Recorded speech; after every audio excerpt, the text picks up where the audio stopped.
on Hello Iowa, the soap opera actors who have an awesome side gig, why they're coming to Des Moines, plus tailgating makeup to last you all day. And we are chatting with a TikTok sensation turned best-selling author.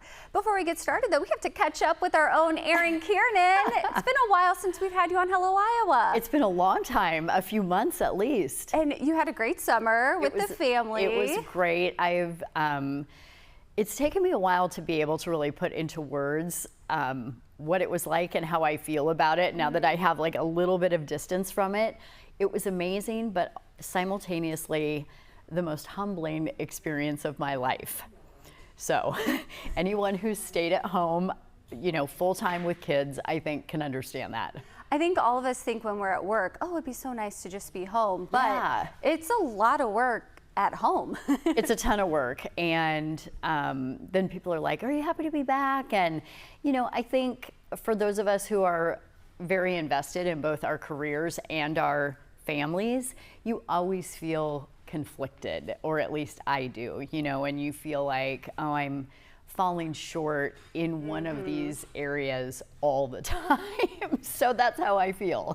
That's a great perspective, and you're right, it's good to kind of step back too and think about, because there's a lot of emotions about different things. Oh man, yeah, and you know, I'm an emotional person and very much like my heart is always on my sleeve. So yeah, it's been a lot to digest, but all positive. Well, tell us about some of the things you did, because you've posted some fun videos, swimming, all sorts of things. Yeah, I mean, my goal, and I think you and I talked about this before I went on FMLA, my goal was really to try to give my kids, I call it like a 1980s summer. You know, I'm a child of the 70s, you know, born in 1973, and so I view like the early 80s of my childhood as just sort of this blissful time where summer seemed to stretch on forever, and there was no real plan, and every day was just sort of organic, and that's really what we did. Oh, I love this. With was that a sleep mask that you had on? Yes. That's so fun. Now the kids, though, are back in school. Yes. What was the first day like? It was great. Oh my gosh. So I think a lot of people don't, you know, they'll say, I'm so happy you got to take time off to be with your family. And really the only reason I got to take that time off is because I did apply for FMLA. And so as you and I have talked about at some of the social things we've run into each other at, that's like a totally different animal than just going to your boss and saying, hey, I'm going to take 3 months off work. Wouldn't that be nice? Yeah, because it's federally protected leave, and the only reason I'm able to do that is because of Michael Francis having an autism diagnosis and a disability. So it's a mixed bag. But to your original question about the start of school, it went great, and historically it has not for him, because school is just a tough environment for a kid like him.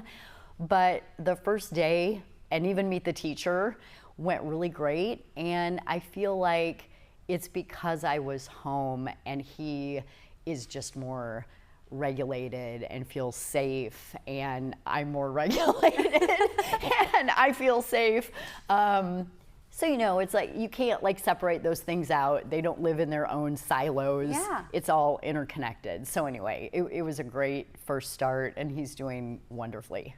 And it's great to hear that too, because I think kids too especially can sense emotions. Oh my gosh, yes, we don't give them enough credit, whether they're neurodivergent or neurotypical. I mean, we give off all of these vibes, right? Whether we mean to or not, and they pick up on that. So I think that has made a big difference in our entire family. You also posted your first day back to work, a good reel about that. And that was fun to see too, because, you know, even if you're off for a week for vacation, it's weird to come back sometimes. It is. Especially, you know, kind of switching gears, like you even saw your outfit changing. Yeah, yeah.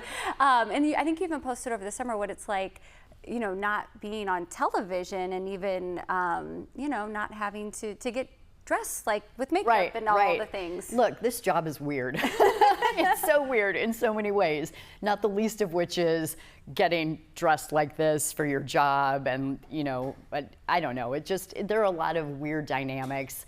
And then in recent years in particular, as our personal life has gotten more complicated and challenging in some aspects, you can start to feel, this is how I say it, a little bit bipolar, because you can be in the midst of what feels like the most horrible thing you've ever experienced. And I mean, many times we've all been crying in the dressing room, and then in 10 minutes, you got to come out here and be like, hey, thanks for joining us. I mean, it's not normal, right? It's weird.